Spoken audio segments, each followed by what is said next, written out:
What it do, cuckolds? It's your boy the hater up in this mug, you know what I'm saying? And I wanted to do a video on the fact that today's wrestling stars are literally yesterday's jobbers. This is honestly baffling. Like, if you really think about it for a minute, this is baffling, bro. Like, this is just crazy, you know? Let me put it to you this way. There was a tag team at some point called the Dashing Ones. The Dashing Ones was a jobber tag team composed of Cody Rhodes and Drew McIntyre. They were a jobber tag team, losing to the likes of the Highlanders, to the likes of Crime Time. You understand? This was a terrible tag team composed of two dorks called Cody Rhodes and Drew McIntyre. And while some things have changed, a lot has stayed the same. The fact of the matter is that Drew McIntyre, despite being a guy who has been gifted with nearly every gift a man can be gifted with. He's tall, he's muscular, he's good looking, you know what I mean? He has presence. There's a lot of things going on well with Drew McIntyre. Despite all of this and these advantages, Drew McIntyre is still a dork, right? Cody Rhodes, same thing. Not to the level of Drew McIntyre, but he also is a gifted person. However, he is a dork. Now, when I say dork, I'm not saying they're computer nerds. I'm saying they're just uncool shits, right? Let me put it to you this way. Vince McMahon has an eye for talent, right? And like I said in that one video that I did with what's it called? With that booty hunter guy, right? Where like he was criticizing my video and he was like, how can you tell if Obafemi is not like as good as Shawn Michaels just by looking at them? And it's like, this is what we're dealing with here, right? It's like, nobody, people don't even understand anymore, right? Shawn Michaels, for example, comes out and you're like, wow, this guy feels like a star. He doesn't feel like an uncool shit, right? He doesn't feel uncool. He is cool. You understand me? The Rock is cool, right? Stone Cold is cool. Even, to a lesser degree, Triple H is cool. Jericho is cool. Booker T is cool as hell, right? We have a lot of cool wrestlers. Then you get Drew McIntyre, and he comes out, and there's like this weird insecurity, right? It's like, why is this guy this way? You know? First of all, why does he do these weird hand mannerisms, right? Why does he look like this? You know, grow a beard when you were young, because otherwise he has this like baby face with long hair, and he wears like tidy whities. It's just like, there's nothing about him back then that screamed badass, right? Same thing with Cody Rhodes. It's like, you're just a jobber, you know what I mean? So now, what happens is basically, these people get treated like jobbers, right? Vince McMahon's like, oh, of course I'm not going to push Cody Rhodes. Shawn Michaels is here. You know? Of course I'm not going to push Drew McIntyre, despite the fact that I called him the chosen one. John Cena is here, right? Randy Orton is here. I don't need Drew McIntyre. I got Cena and Orton, right? I have other main eventers. And quite frankly, I have more promising mid-carders coming through the pipeline. People like Chris Masters, Carlito, obviously they failed too, but you understand what I'm saying, right? We have promising people. And we still have legends like Kane in there. I'm not having Drew McIntyre beat Kane, you know what I mean? That's just stupid. But anyways, the point I'm trying to make is that these people were treated like the uncool shits that they are. They continue to remain uncool shits, right? You can just look at Drew McIntyre, for example. Drew McIntyre, I've mentioned this before. He has this propensity to get on his hands and knees like all the time for no reason. You know, like remember when there was that group, it was like Lashley, Baron Corbin, and Drew McIntyre? And they would attack someone like 3-on-1. And then Lashley and Baron Corbin would stand and raise their arms, right? And like triumphantly in a dominant pose. And Drew McIntyre would get on his knees next to the opponent and like flip his hair. And it's like, that's how you know he's an uncool shit. Like in his head, he thinks, now I'm going to go to my knees and flip my hair. I bet the girls will think that's awesome, right? That's what he thinks. He's an uncool shit. Cody Rhodes is like the epitome of being an uncool shit. Cody Rhodes bleaches his hair blonde to look like a Ken doll and gets the word dream tattooed on his chest. It's cringe and it's embarrassing. And he comes out with his dog and his like 19 friends, all of whom are losers. You know what I mean? These are uncool shits who, in the presence of cooler people, were treated like uncool shits. Simple as that. Same with CM Punk to a large extent.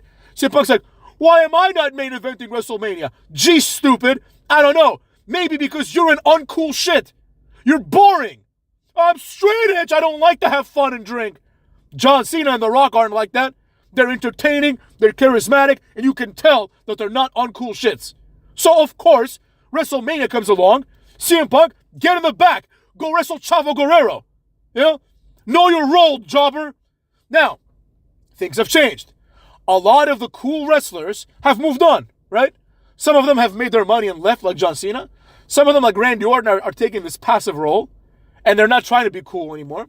So it's like now it's time to push whatever is left. The leftovers, motherfucks. The wrestling stars of today are the leftovers, and I will not take it any other way. Cody Rhodes is a leftover. You dig? A leftover. Cody is not someone that would have ever, like, I'll tell you this. I was at, like, WrestleMania, whatever the fuck it's called, the one that I went to in Jersey, where the main event was Rock versus Cena, and Cena beat The Rock for the title. That one. I went to that one, right? And one of the matches was literally this. It was the Funkadactyls, right? Naomi and Cameron, with Brodus Clay and fucking Sweet Tea Tensai. And the match was going to be them against like Cody Rhodes and Damian Sandow. And I think 2 women were involved. And if not, it was just a tag team match, right? But I'm pretty sure it was an 8-man tag. And basically, the match was scraped off the card. It's like, no! Like, there's no time for you, Cody Rhodes. There's no time. You know, Jack Swagger got a match, Cody Rhodes didn't. Because, clearly, Cody Rhodes isn't good. Now that everyone is gone, Cody Rhodes is all that's left. He won by attrition. So this got the hater thinking, well, what's going to happen when these motherfuckers are gone, right? Are we going to see the championship run of Axiom? Right?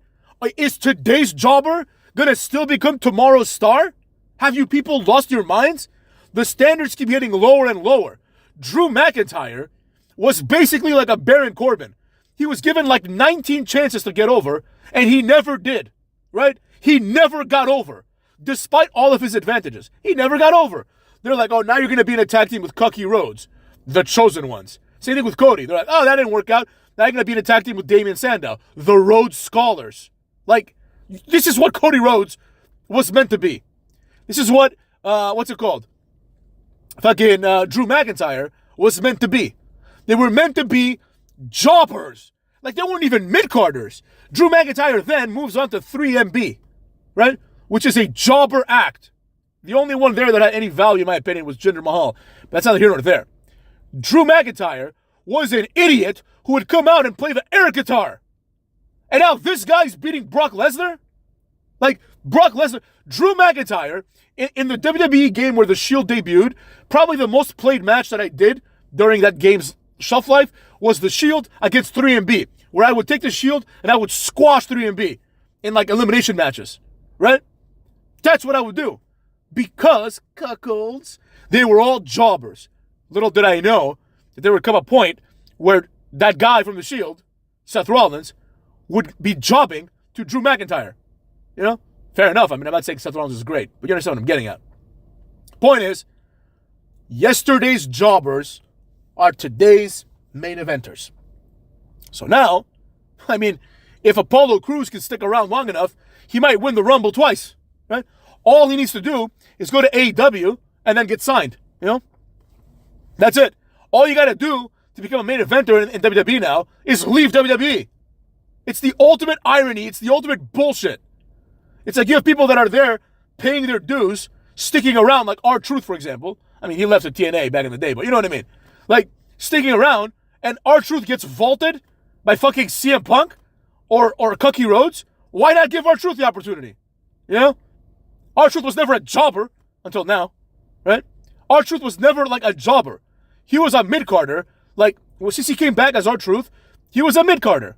You know? He won the U.S. title a couple times. He was in the tag team scene. and then he fluctuated between the mid card and like the main event, like very sporadically. You know, Drew McIntyre was a jobber.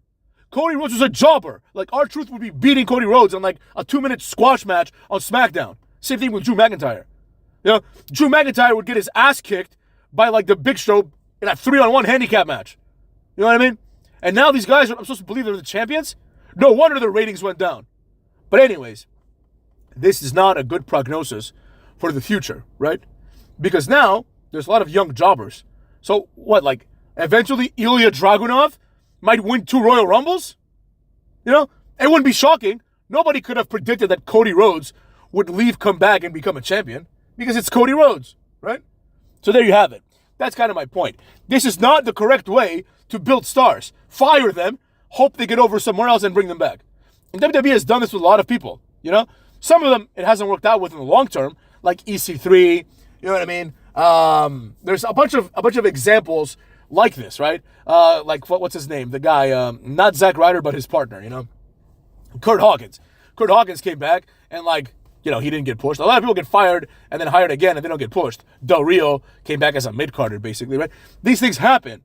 But the fact that once in a while, you get someone to come back, and now they're a main eventer, I don't like it. I don't like it at all. Cuckolds.